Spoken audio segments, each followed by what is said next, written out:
ఇండియాలోనే #1 varicose veins hospital Avis vascular centre. అందరికీ నమస్కారం. నా పేరు మాధురి. మీరు చూస్తుంది సుమన్ టీవీ నెట్వర్క్. ఒకప్పుడు మనము కేరళ స్టోరీ సినిమా చూసి ఎంతగా ప్రభావితం అయ్యామంటే మన పిల్లల్ని మనం ఎంత జాగ్రత్తగా కాపాడుకోవాలి, మన మతం యొక్క గొప్పతనాన్ని వాళ్ళకి ఏ విధంగా నూరిపోయాలి అని చాలా మాట్లాడుకున్నాం. ఇప్పుడు అలాంటి ఇన్సిడెంట్ మనకు జరిగింది. మొన్నటికి మొన్న ద డిప్లొమాట్ సినిమాలో కూడా మనం రియల్ స్టోరీ చూసాం. అండ్ నిన్నటికి నిన్న ఒక కేసు వెలుగులోకి వచ్చింది. కీర్తి అనే హిందూ అమ్మాయిని పాకిస్తానీ అబ్బాయి ప్రేమించి పెళ్లి చేసుకునే టైంలో మతం మార్చుకోవాలని ఫోర్స్ చేసి మరీ పెళ్లి చేసుకున్నాడు. ఇప్పుడు ఆ అమ్మాయి పాతదైపోయింది. ఇప్పుడు మళ్ళీ ఇంకొక హిందూ అమ్మాయిని తగులుకుని మళ్ళీ సేమ్ సైకిల్ రిపీట్ చేస్తున్నాడు. సో పాకిస్తానీ నుంచి ఇక్కడికి వచ్చి మన తెలుగు అమ్మాయిని ఫోకస్ చేస్తున్న ఇలాంటి వాళ్ళని మన ప్రభుత్వం ఏమీ చేయకుండా ఎలా వదిలేసింది, ఇలాంటివి చాలా చాలా చర్చలు మనకి బయట వినిపిస్తూ ఉన్నాయి. ఈ టాపిక్ గురించి మాట్లాడడానికి ప్రస్తుతం మనతో పాటు ఉన్నారు బీజేపీ నేత డాక్టర్ పివి రెడ్డి గారు. నమస్కారం సార్. నమస్తే అండి. నమస్తే మా. సో ఎలా ఉన్నారండి? బాగున్నాం. ఎలా ఉన్నారు మీరు? నేను చాలా బాగున్నానండి. ప్రెసెంట్ ఈ కేసెస్ అన్ని చూస్తుంటే భయం వేస్తుందండి. అసలు ఎటు వెళ్ళిపోతున్నాం మనం అని చెప్పేసి. ఆపరేషన్ సింధూర్ తర్వాత సో ఎవరైతే ఇలా ఇల్లీగల్గా ఉన్నారో బంగ్లాదేశీలు కావచ్చు అండ్ పాకిస్తానీలు కావచ్చు, వీళ్ళందరూ కూడా బయటకు వెళ్ళిపోవాలి అని చెప్పేసి స్ట్రిక్ట్గా గవర్నమెంట్ వార్న్ చేసిందండి. ఎంతమంది వెళ్ళారో ఎంతమంది ఉన్నారో మనకి ఇంకా తెలియదు యాక్చువల్గా. కానీ ఇప్పుడు లవ్ జిహాద్ పేరుతోటి ఒక అమ్మాయిని ఇలా మోసం చేసి మళ్ళీ వేరే అమ్మాయిని కూడా మతం మార్చుకుని ఆ అమ్మాయితోటి ఉంటున్నాడు అంటే ఆ అబ్బాయి సో ఏ విధంగా తీసుకోవాలి? మన అమ్మాయిలు లవ్కి ప్రేమ గుడ్డిది అనడానికి మరోసారి నిరూపించేశారా అన్నట్టుగా తెలుస్తుందండి ఇక్కడ. ముందుగా మీకు అలాగే సుమన్ టీవీ ప్రేక్షకులందరికీ నమస్కారం. మీరు అన్నది లవ్ జిహాద్ అనేది ఇప్పుడు కొత్త ఏం కాదు. యాక్చువల్గా సంవత్సరాలు కొద్దిగా నడుస్తూ ఉంది. సంవత్సరాలు కొద్దిగా చాలామంది అమ్మాయిలు మోసపోతూ ఉన్నారు. ఇలాంటివన్నీ కూడా కంటిన్యూస్ ప్రాసెస్ అయిపోయింది ఇదంతా కూడా.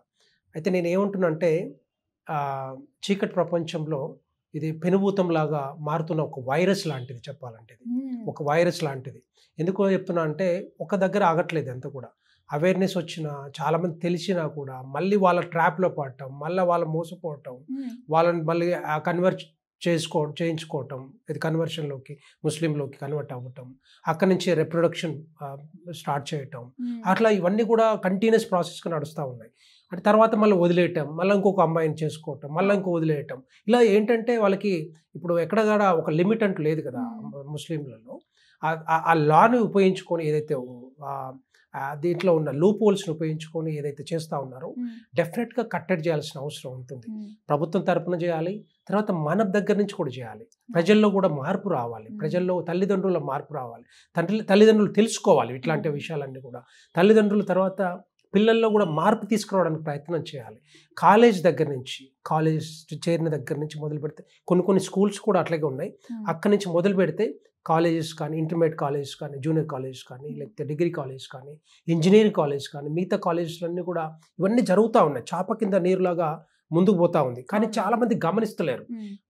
ఫర్ ఎగ్జాంపుల్ మనం ఒక అమ్మాయి ఉందంటే అమ్మాయి చుట్టూ ఎవరో ఏమో చేస్తున్నట్టుగా ఓ టార్గెట్ చేయటం కానీ, లేకపోతే వాళ్ళని తెలుసుకోవటం కానీ, అమ్మాయి గురించి తెలుసుకోవటం, వెనకాల వాళ్ళ గురించి బ్యాక్గ్రౌండ్ అని తెలుసుకున్న తర్వాత టార్గెట్ చేసి వాళ్ళని దాంట్లోకి దించుతూ ఉన్నారు. సో ఇలాంటివన్నీ కూడా డెఫినెట్గా కంట్రోల్ చేయాల్సిన బాధ్యత ప్రజల్లో కూడా రావాలి. ఎందుకంటే తల్లిదండ్రులు కనుక్కోవాలి. పిల్లలు కాలేజ్కి వెళ్ళి వచ్చిన తర్వాత కాలేజ్లో ఏం చేశారు, ఎక్కడ ఏం చదువుకున్నారు, ఎట్లా అనేది ఒక ఇండైరెక్ట్ ప్రాసెస్లో మనం కనుక్కుంటే మాత్రం వాళ్ళు చెప్తారు. ఒకవేళ పిల్లల్ని నిజంగానే కాలేజ్ పిల్లల్ని పట్టించుకోలేదు అనుకోండి, వాళ్ళ లోకంలో వాళ్ళు ఉంటారు. సో అదే ట్రాప్లో పడిపోయి వాళ్ళు అదే యాంగిల్లో ముందుకు పోతారు తప్పితే మళ్ళీ వెనక్కి వచ్చే ఆలోచనలు ఉండవు ఇంకా. సో అవన్నీ కూడా కనుక్కోవాలి. ఫర్ ఎగ్జాంపుల్ మిడిల్ క్లాస్ కానీ లేకపోతే లోవర్ క్లాస్ ఫ్యామిలీస్కు చాలా మందిని ట్రాప్ చేస్తూ ఉన్నారు. ఇట్లాంటి అందరినీ కూడా జాగ్రత్తగా వాళ్ళని ఆ పిల్లలకి నేర్పించి ఇలా కాదు, ఇట్లా చేయకూడదు, రేపొద్దున ఎందుకంటే స్పాయిల్ అవుతుంది కదా. ఇప్పుడు ఏమవుతుంది, ఇప్పుడు ఎన్ని చూసాం, మీరు అన్నారు కదా కేరళ స్టోరీస్, మనకు తెలుసు, కేరళ ఫైల్స్ సినిమాలు వచ్చినాయి, రకరకాల వెస్ట్ బెంగాల్లో జరిగింది, ఉత్తరప్రదేశ్లో జరిగింది, తెలంగాణలో కూడా చాలా అయిపోయాయి చెప్పాలంటే. ఇట్లాంటివన్నీ కూడా జరగకుండా ఉండాలంటే ప్రజల్లో కూడా మార్పు రావాల్సిన బాధ్యత మనం తీసుకోవాలి, అందరూ తీసుకోవాల్సిన బాధ్యత ఉంది. ఎందుకంటే స్పెషల్గా తల్లిదండ్రులు, ఎందుకంటే వాళ్ళకు ఒకటి లవ్ జిహాద్ అనేది ఏంటి, వాళ్ళు పెళ్లి చేసుకోవడమా, కన్వర్ట్ చేయించడం, తర్వాత రిప్రొడక్షన్ స్టార్ట్ చేయడం, పిల్లలు పుట్టడం, తర్వాత వాళ్ళని దూరం పెట్టడం, ఇంకో అమ్మాయి దగ్గరికి వెళ్ళటం. వీడు ఎవడో ఇప్పుడు ఫహద్ అంటోడు, వాడు ఏం చేసినాడు, వాడు 2016లో వాళ్ళ అయ్యా పాకిస్తానోడు, వాళ్ళ నాయన పాకిస్తానోడు, వాళ్ళ అమ్మ సౌదీలో పనిచేస్తుంటే వాడు ఇద్దరు పరిచయం అయి పెళ్లి చేసుకున్నారు. వాళ్ళ అయ్య చచ్చిపోయిండు, వాళ్ళ ఆయన చచ్చిపోయిండు, వాళ్ళ అమ్మ ఇక్కడికి వచ్చింది. అమ్మతో పాటుగా వీడు కూడా వచ్చాడు. ఎట్లా వచ్చిండు, ఈమె ఎట్లా వచ్చింది? పోనీ ఇప్పుడు పెళ్లి చేసుకున్న తర్వాత సిటిజన్ పాకిస్తానీ సిటిజన్ అవుతారు తప్పితే మరి ఇండియన్ సిటిజన్ ఎట్లా అవుతారు? అబ్బాయి ఇండియన్ సిటిజన్ ఎట్లా అవుతారు? పాకిస్తాన్లో ఉండాలి రోజు, ఇక్కడికి ఎట్లా వచ్చారు? ఎవరు సపోర్ట్తో వచ్చారు? ఎవరు ఇచ్చారు వీళ్ళకి ఆధార్ కార్డు, రేషన్, మన ఓటర్ కార్డు, ఇవన్నీ కూడా పాన్ కార్డు, ఇవన్నీ కూడా ఎవరు ఇచ్చారు? ఎవరు సపోర్ట్ చేస్తున్నారు వీళ్ళని? అంటే ఎక్కడో ఒక దగ్గర ఏదో జరుగుతున్నట్టే కదా, ఒక నెట్వర్క్ మొత్తం కూడా వ్యాపిస్తున్నది కదా. దాంట్లో మన పిల్లలు, హిందూ సమాజంలో హిందూ పిల్లలంతా కూడా ట్రాప్లో పడి మోసపోతున్నారు కదా. డెఫినెట్గా దీని మీద కంట్రోల్ చేయాల్సిన బాధ్యత ఉంది. డెఫినెట్గా ఈవెన్ ప్రభుత్వాలు కూడా సీరియస్ తీసుకొని అతను ఎట్లా వచ్చాడు, ఆయన పాస్పోర్ట్ ఎవరు ఇచ్చారు, ఇన్ని సంవత్సరాలుగా ఏం చేస్తున్నారు, ఇన్ని సంవత్సరాలుగా ఎట్లా జీవిస్తూ ఉన్నాడు, అదేవిధంగా ఇక్కడ చదువుకోవడం కాకుండా జాబ్ ఎట్లా వచ్చింది ఆయనకి, ఆ సాఫ్ట్వేర్ కంపెనీల జాబ్ ఎట్లా వచ్చింది, అవన్నీ కూడా తీసుకురావాలి. చాలా మంది చెప్తున్నాను, చాలా మంది ఇదే పని చేస్తూ ఉన్నారు. అవన్నీ కూడా బయటకు రావాల్సిన బాధ్యత కూడా తీసుకురావాల్సిన బాధ్యత. అఫ్ కోర్స్ చాలా రకరకాల పోలీస్ రైట్స్ అవుతున్నాయి, అటాక్ చేస్తున్నారు, దొరుకుతున్నారు, మళ్ళీ చేస్తూనే ఉన్నారు. అంటే ఏదో ఒక దగ్గర నుంచి చేస్తున్నారు, బయటకు పోతున్నారు, వేరే కంట్రీస్ కూడా కొంతమంది పోయే అవకాశాలు ఉన్నాయి. అట్లా దొరికిరు చాలా మంది, అంటే ఫోర్జ్ సర్టిఫికేట్స్ తోటి. సో అలాంటి వాళ్ళందరినీ కూడా పట్టుకోవాల్సిన బాధ్యత ఉంటుంది, ఒక రైట్ చేయాల్సిన అవసరం ఉంటుంది. ఎందుకంటే ఇక్కడ వాళ్ళే కాదు, పాకిస్తానీ జాతీయులే కాదు, రోహింగ్యాలు ఉన్నారు, బంగ్లాదేశీలు ఉన్నారు. అది మొత్తం టోటల్గా మన ఇండియాకి బార్డర్లోకి వచ్చి ఇక్కడ ఎన్నో రకాలుగా దగ్గర ఈ భారతదేశం మొత్తంలో దగ్గర 5 నుంచి 6 కోట్ల మంది బయట వాళ్ళు ఉన్నారు. అది మన లెక్కలు చెప్తా ఉన్నాయి. అంతమందికి ఓటర్ కార్డు ఎవరు ఇస్తున్నారు, ఆధార్ కార్డులు ఎవరు ఇస్తున్నారు, వాళ్ళు ఏ విధంగా ఉపయోగించుకుంటున్నారు. ఫర్ ఎగ్జాంపుల్ మనం చూస్తే ఇదే అంటే ఈ ఇన్సిడెంట్ బీహార్లో జరిగింది. 65 లక్షల మంది ఓటర్లని ఇలీగల్గా ఉన్నారు, వాళ్ళకి ఓటు హక్కు ఉండకూడదని చెప్పి, కానీ ఓటు హక్కు ఉంది. అలాంటి వాళ్ళు ఈ భారతదేశంలో మరి హిందూ అమ్మాయిలను టార్గెట్ చేయరా? చేస్తారండి పక్కా. హిందూ అమ్మాయిలను టార్గెట్ చేసి వాళ్ళ ఇష్టాన్ని రీతిగా వాడుకొని వదిలేయడరా? ఇప్పుడు మన కళ్ళ ముందే కనపడతాయి. ఒకటి కొన్ని బయటకు వస్తున్నాయి, ఇంకా చాలా ఉన్నాయి బయటికి రానివి. నేనేమంటున్నంటే మీ ద్వారా సుమన్ టీవీ ప్రేక్షకులు కానీ, తెలంగాణ ప్రజలు కానీ, భారతదేశ ప్రజలు కానీ, అమ్మాయిలు ఎవరైతే ఉన్నారో అమ్మాయిలు జాగ్రత్తగా ఉండాల్సిన అవసరం ఉంటుంది. రేపొద్దున వీళ్ళ ట్రాప్లో హిందూ పేర్లతోటి ఆనందో లేకపోతే గోపినో లేకపోతే ఇంకో ఆ పేర్లతోటి వస్తూ ఉన్నారు, మన చుట్టే తిరుగుతుంటారు, మన చుట్టే పరిచయం చేసుకుంటారు. నేను హిందూ అబ్బాయిని, నా పేరు ఆనందు, లేకపోతే ఇంకొక అబ్బాయి ఇంకో పేరుతోటి అట్లా ట్రాప్ చేస్తున్నారు. ఆ ట్రాప్ చేసి వీళ్ళందరినీ కూడా ఆ ముగ్గులోకి దించి లవ్ జిహాద్లోకి దించుతున్నారు తప్పితే ఇది ఎంత కూడా ఏంటంటే మన సమాజాన్ని, హిందూ సమాజాన్ని ఎండ్ ఆఫ్ ద డే టోటల్గా సర్వనాశనం చేయడానికి, తగ్గించడానికి. అఫ్ కోర్స్ మీరు చూస్తున్నారు, పాకిస్తాన్లో ఉన్నారా ఇప్పుడు హిందువులు? బంగ్లాదేశ్లో ఉన్నారా? అక్కడ కూడా పోరాటం చేస్తున్నారు. పాకిస్తాన్లో క్లోజ్ అయిపోయింది ఆల్మోస్ట్, బంగ్లాదేశ్లో కూడా స్టార్ట్ అయింది. అట్లాగే హిందూ సమాజాన్ని కూడా ఈ విధంగా తగ్గించడానికి, ఇవన్నీ కూడా కన్వర్షన్గా చేయించడానికి, మన పాపులేషన్ తగ్గించడానికి చేస్తున్న ప్రయత్నం, వాళ్ళ పాపులేషన్ పెంచుకోవడానికి. ఎందుకంటే వాళ్ళకి లిమిట్ లేదు, ఒక 10-12 మందిని కనవచ్చు, ఎంతమంది అయినా చేసుకోవచ్చు. అట్లాంటిదే ఇవన్నీ కూడా హిందూ అమ్మాయిల్ని ట్రాప్లకు తీసుకొచ్చి ఇవన్నీ చేసుకుంటూ పోతా ఉన్నారు. డెఫినెట్గా వీళ్ళ మీద శిక్షలు పడాలి. వీళ్ళ వెనకాల తల్లిదండ్రులను కూడా వదలకూడదు, డిపోర్ట్ చేయాలి. ఇక్కడ సెంటెన్స్ పడే కాదు, డిపోర్ట్ కూడా చేసేసాలి, ఇక్కడ ఉండకూడదు. చెప్పాలంటే భారతదేశ ప్రభుత్వం కొత్త ఈ యాక్ట్ తీసుకురావాలి, యూసీసీ కానీ లేకపోతే సిటిజన్షిప్ ఇవన్నీ కూడా అమెండ్మెంట్స్ ఉన్నాయి, అవన్నీ కూడా తీసుకొస్తే ఇలాంటివన్నీ కూడా ఆగిపోయే అవకాశాలు ఉంటాయి. అసలు సెంట్రల్ లో మనకి దీని పట్ల ఎలాంటివి తీసుకుంటున్నారండి, కొత్తవి ఎలాంటివి రాబోతున్నాయి? ఇప్పుడు ఉత్తరాఖండ్ లో ఇది వచ్చింది, యాంటీ కన్వర్షన్ లా అని తీసుకొచ్చారు. తర్వాత అస్సాంలో తీసుకొస్తున్నారు, తర్వాత కొన్ని స్టేట్లు తీసుకొస్తున్నారు. అదే తెలంగాణ రాష్ట్రంలో కూడా యాంటీ కన్వర్షన్ లా తీసుకురావాలి. తీసుకొచ్చినప్పుడు ఏమైతే అంటే వీళ్ళకి శిక్షలు ఉంటాయి, లేదంటే శిక్షలు ఉండవు. సో అలాంటిది వచ్చినప్పుడు డెఫినెట్ గా తెలంగాణ గవర్నమెంట్ కూడా ఎంతో మంది ఉన్నారు, ఇక్కడ రోహింగ్యాలు ఉన్నారు, బంగ్లాదేశీలు ఉన్నారు, పాకిస్తాన్ జాతీయులు ఉన్నారు, తర్వాత ఇక్కడ ఉన్న కొంత ముస్లింలు ఉన్నారు. ఇదే పని వీళ్ళకి వేరే ఉండదు. ఇక వీళ్ళని ఎట్టి పరిస్థితుల్లో వీళ్ళు ఒక మోసం చేయడానికి ఆలోచనతోటే ఉంటారు వాళ్ళు, అలాంటి కొంతమంది. సో వాళ్ళతో జాగ్రత్త ఉండాల్సిన బాధ్యత ఉంటుంది. అంటే మనకి 6 కోట్ల మంది ఉన్నారు మన భారతదేశంలోనే, ఇంత స్లీపర్ సెల్స్ లాగా అని చెప్పేసి గుర్తించిన మనము, వాళ్ళు ఎవరు, వాళ్ళని ఏరి పారేయడానికి ఎందుకు వెనకడుగు వేస్తున్నారు? ఎగ్జాక్ట్లీ, మీరు అన్నది కరెక్ట్. ఎందుకంటే ఇవన్నీ కూడా మన భారతదేశం ఏంటంటే యూనిటీ ఇన్ డైవర్సిటీ, రకరకాల ప్రభుత్వాలు ఉంటాయి. ఒక ప్రభుత్వమే కాదు కదా, ఇప్పుడు బీజేపీ ప్రభుత్వం సెంట్రల్లో ఉంది, కానీ స్టేట్లల్లో రకరకాల ప్రభుత్వాలు ఉన్నాయి. కాంగ్రెస్ ప్రభుత్వం ఉంది, మహిళా టీఎంసీ వెస్ట్ బెంగాల్లో ఉంది, బీహార్లో వేరే, తమిళనాడులో డిఎంకే ఉంది, కేరళలో సిపిఎం ఉంది. ఇట్లాంటి స్టేట్స్లో మనకు భారతదేశ సెంట్రల్ గవర్నమెంట్ కంట్రోల్ ఉండదు. సెంట్రల్ గవర్నమెంట్ కంట్రోల్ ఉండదు. ఏం చేస్తారు వాళ్ళు? చొరబాట్లు జరుగుతాయి, వస్తారు అస్సాంలోకో, ఉత్తరప్రదేశ్లోకో, బీహార్లోకో, ఎక్కడో ఒక దగ్గర పోతారు, సెటిల్ అవుతారు. మెల్లమెల్లగా మన దగ్గర ఉన్న లూప్ హోల్స్ ఏంటంటే, ఆ సిస్టమ్స్ ఎట్లా ఉన్నాయంటే ఈజీగా ఏదైనా తీసుకోవచ్చు. అట్లా అయిపోయింది ఇప్పుడు.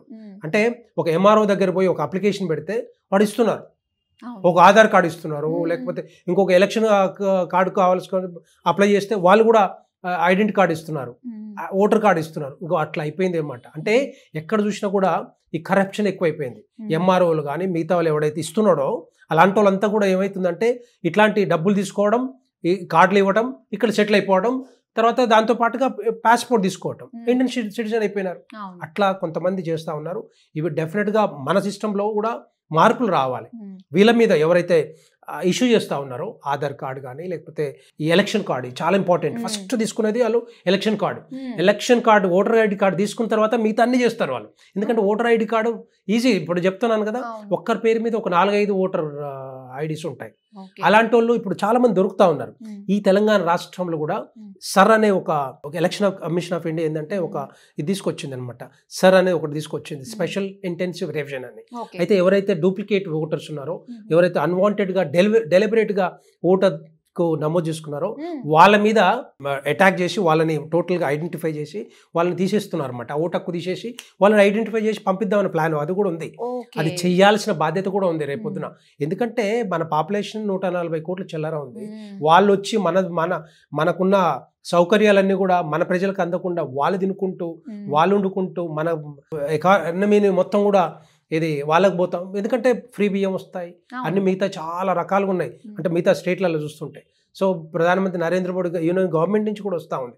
సో ఇవన్నీ వాడుకుంటూ ఇట్లాంటి వాళ్ళంతా కూడా తెగబడి హిందూ అమ్మాయిల్ని ఎరవేస్తూ ఇట్లా మోసం చేసుకుంటూ మొత్తం టోటల్గా కన్వర్షన్ ఇవన్నీ కూడా పాల్పడుతూ ఉన్నారు. ఎట్టి పరిస్థితుల్లో వీళ్ళందరినీ కూడా ఎవరిని కూడా వదలకూడదు. స్పెషల్గా అమ్మాయిలకు చెప్పాల్సింది ఏంటంటే, కాలేజ్ అమ్మాయిలు కానీ లేకపోతే ఇంజనీరింగ్ కానీ ఇంకొక దగ్గర కానీ, తర్వాత షాపులల్లో పనిచేసే వాళ్ళు కూడా చాలామంది ముస్లిం యువత ఉంటారు. తర్వాత మన అమ్మాయిలు కూడా హిందూ అమ్మాయిలు ఉంటారు. వాళ్ళని కూడా వాళ్ళు ఏం చేస్తారంటే వాళ్ళ పేర్లు మార్చుకోనో లేకపోతే ఇంకో రకంగానో వాళ్ళని కూడా ట్రాప్ చేస్తూ ఉన్నారు. చాలా న్యూస్ వస్తూ ఉన్నాయి అట్లాంటి. సో షాపులలో పనిచేసే వాళ్ళు, సూపర్ మార్కెట్స్, పెద్ద పెద్ద హైపర్ మార్కెట్స్లలో, తర్వాత మన టీవీ షోరూమ్స్ కానీ లేకపోతే ఇవన్నీ కూడా అట్లాంటి ప్లేస్లలో కూడా అమ్మాయిలను ట్రాప్ చేస్తూ ఉన్నారు. వాళ్ళు కూడా జాగ్రత్త ఉండాల్సిన అవసరం ఉంది. ఎవరిని నమ్మొద్దు. ఎక్కడప్పుడు నమ్మాలో ఎట్లా నమ్మాలో మీకే తెలియాలి. ఎందుకంటే మీరు అబ్జర్వ్ చేసిన తర్వాతనే వాళ్ళని ఎవరు అని తెలిసిన తర్వాతనే, ఎందుకంటే రేకపోతేనే లేకపోతే మీ లైఫ్ పాడైపోతుంది కదా. ఇప్పుడు కాకపోతే రేపొద్దున, ఇప్పుడు బాగానే ఉండొచ్చు 1 year or 2 years. ఇప్పుడు ఫహాద్ అంటోడున్నాడు, ఈ కీర్తిని చేసుకున్న తర్వాత 2016 అనుకుంటా నాకు తెలిసినంత వరకు పరిచయం అయింది. తర్వాత 18 పెళ్లి చేసుకున్నారు. 18 తర్వాత 2012లోనే పరిచయం అయ్యారు. 16లో పెళ్ళయింది. అంటే ఆల్మోస్ట్ 9 సంవత్సరాలు. అంటే 9 సంవత్సరాలు. 9 సంవత్సరాల నుంచే ఉన్న తర్వాత ఇప్పుడు వాళ్ళ మదర్ ఏదో ముస్లిం ఫాదర్ వాళ్ళ మదర్ తర్వాత ఫోర్స్ చేయటం, తర్వాత కన్వర్ట్ అవ్వటం, కన్వర్షన్ కూడా అయిపోయింది. సో అలాంటిది ఇప్పుడు మళ్ళీ ఇంకో అమ్మాయితో ఉండటం, ఇంకో అమ్మాయితో ఇల్లీగల్ ఎఫ్ఐఆర్ పెట్టుకోవడం, ఇంకో అమ్మాయితో వేరే దగ్గర పెట్టుకోవడం, ఏంటి నాకు అర్థం కావట్లేదు. ఎవరు చేస్తాడని నాకు అర్థం కాదు. ఇది ఇంత ఘోరమా? ఇది అదే చేసేది.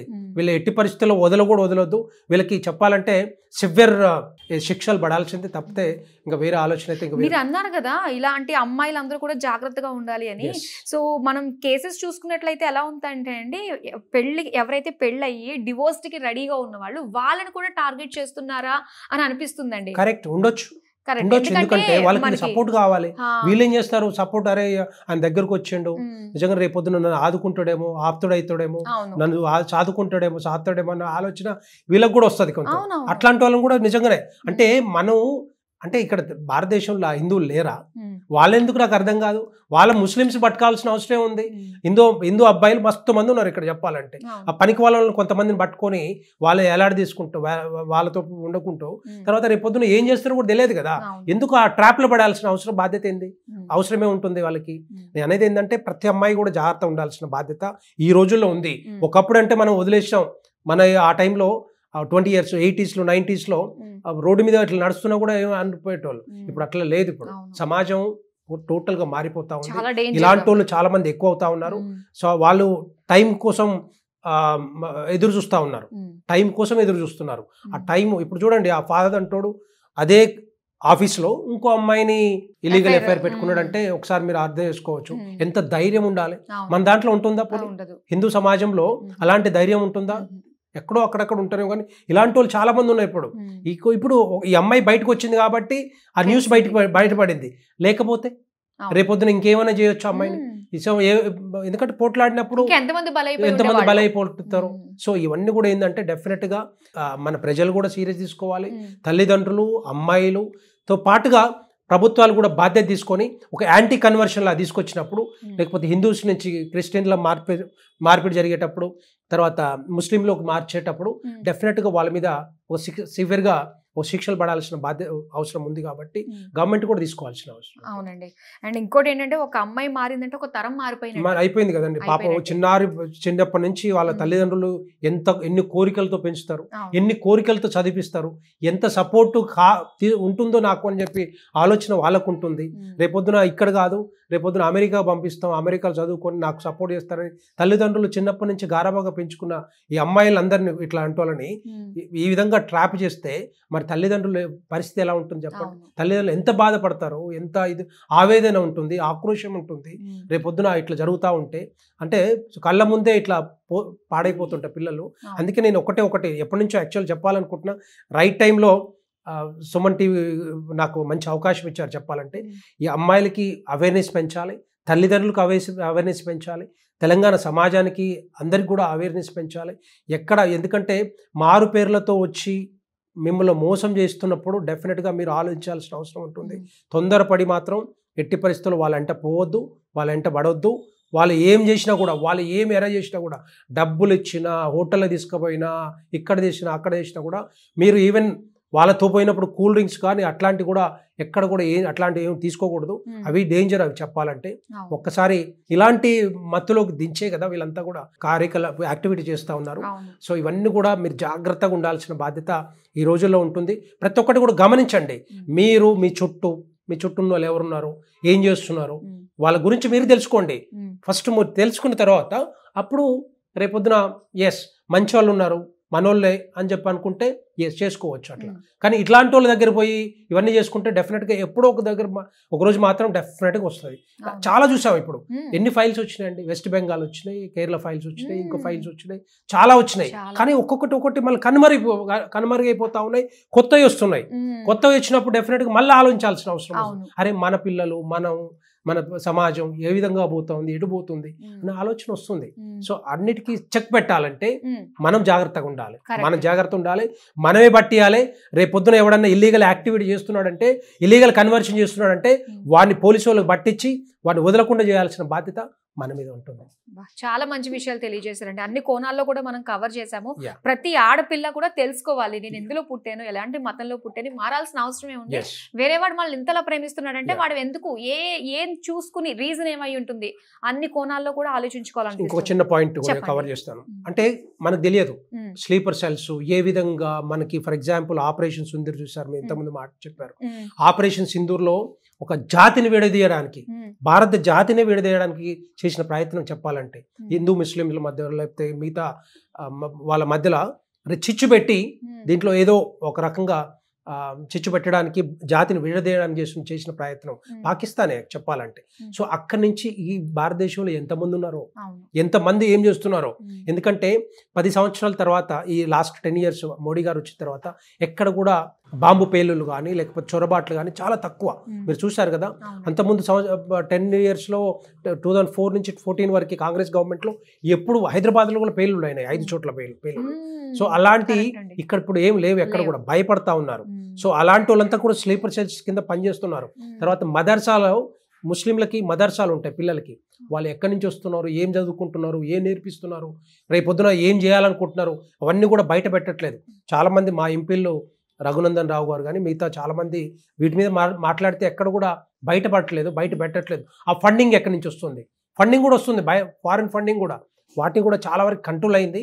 ఇంకెక్కడి నుంచి వస్తే మాత్రం అవన్నీ కూడా కంట్రోల్ చేయాల్సిన బాధ్యత ఉంటుంది. అదే ఫండింగ్ నుంచి వీళ్ళంతా కూడా ఒక స్లీపర్ సెల్ లాగా ఈ కన్వర్షన్ పెట్టుకొని ఇట్లా చేద్దామనే ఆలోచన, వాళ్ళ పాపులేషన్ పెంచాలి, మిగతా పాపులేషన్ తగ్గించాలని ఒక ఆలోచన, దుర్మార్గమైన ఆలోచనతో ఉన్నారు. డెఫినెట్గా రేపొద్దున జరిగే చాలా విషయాలు ఇట్లాంటి జరిగే అవకాశాలు ఉంటాయి. దీన్ని కంట్రోల్ చేయాల్సిన అవసరం ఉంటుంది. రేపొద్దున అమ్మాయిలు ఒకవేళ నిజంగానే ఇట్లా చేసి దాంట్లోకి జిహాద్, లవ్ జిహాద్, దాన్ని లవ్ జిదా అంటారు, జిహాద్ అంటారు, సెక్షువల్ జిహాద్ అంటారు, తర్వాత డెమోగ్రాఫిక్ జిహాద్ అంటారు, రిప్రొడక్టివ్ జిహాద్ అంటారు. అంటే మారు పేర్లతోటి రకరకాలుగా ప్రయత్నాలు చేస్తుంటారు. సో అవన్నీ కూడా అవన్నీ కూడా మనం అబ్జర్వ్ చేయాల్సిన అవసరం ఉంటుంది. తర్వాత అమ్మాయిలు దాంట్లో దించిన తర్వాత రేపొద్దున వేరే కంట్రీస్ తీసుకెళ్లే అవకాశాలు ఉంటాయి. మనం చూసాం రీసెంట్గా ఏం చేస్తున్నారు ఏంటనేది, అక్కడ కూడా కొంత అక్కడ అమ్మే అవకాశాలు ఉంటాయి. ఇవన్నీ చాలా ఉన్నాయి చెప్పాలంటే. అందుకే నేను ఏమంటున్నానంటే హిందూ అమ్మాయిలందరూ కూడా డెఫినెట్గా, హిందూ సమాజం కానీ అమ్మాయిలందరూ కూడా కేర్ఫుల్గా ఉండండి. మీరు ఎక్కడ పని చేసినా, షాపులలో పని చేస్తున్నారా, చదువుకుంటున్నారా, లేకపోతే ఇంకో పని చేస్తున్నారా, చాలా జాగ్రత్తగా ఉండాల్సిన బాధ్యత ఉంటుంది. సో ఇవన్నీ ఉంటే మాత్రం ఐఎమ్ షూర్ డెఫినెట్గా మనం సేఫ్ ఉంటాం. రేపొద్దున మన పాపులేషన్ పెంచాల్సిన అవసరం ఉంటుంది, ఒకటో ఇద్దరో కాకుండా. ఎందుకంటే రోజు రోజుకు తగ్గుతూ ఉంది చెప్పాలంటే. సో మనం చూసుకోవాల్సింది తప్పితే వాళ్ళ గురించి మనం ఆలోచించాల్సిన అవసరం లేదు. చాలా మంచి విషయాలు తెలుసుకున్నామండి. సో మీ మాటల్లోనే మనం ఎంత అప్రమత్తంగా ఉండాలో అనేది మరొకసారి మీ గొంతుతోటి ప్రతి ఒక్కరిని కూడా అలర్ట్ చేసినందుకు థ్యాంక్ యూ సో మచ్.